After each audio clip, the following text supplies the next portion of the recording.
Bon, et dour.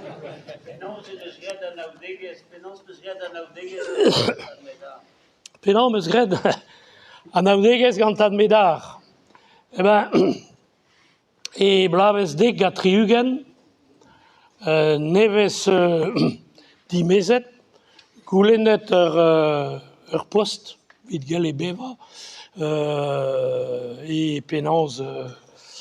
setu un bekaset da giz eveser e lycée Gwengam. Blavez dek a triugen. Ha da poent-se e Gwengam, ahe tihaste an traoù, an ekonomiez. Peguir ahe oa usignoù lakat, penaos bremañ de okedin ahe a kaer e moa klask un tamm toultig aven ket.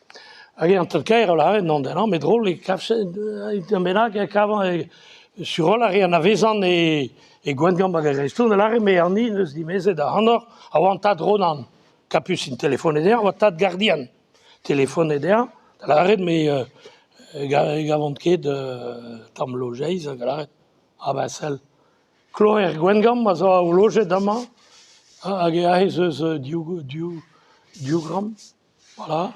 Neus ket da gomodite, me partache vo gantoun dut. Setu, on e mis Gwengolo dek a triugen, deut, da jom, e kouan ar gapusinet.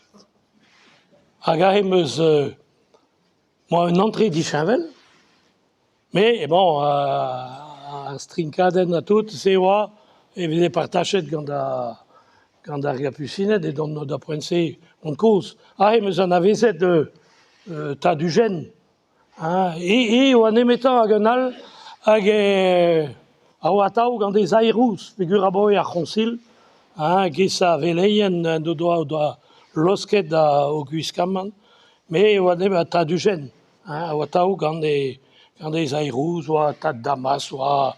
Hag e oa, a mem a ket ahe.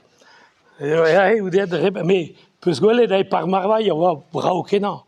Oa just a zioc'h Gwengam, a oa e pabu, me gant ur liorzh ekstra, ur gwir blijadur, a zo bet din, beva. Bon, beva ahe.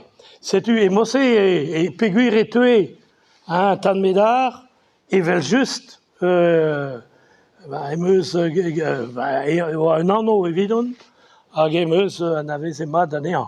Ha da houde, goude daoulas, meus kuitet penaos meus kuitet petra ar gouan, evel just, me atav bet in dirempret gantañ, hag emeus a vez diver, moa gwelet ea, oa un nebeud ervezhioù a raok e varo, hag e oa gwelet diganten, voilà. Don, gablamant an dae, gaftin meus an avezet anean, mat o alac'h. Bon.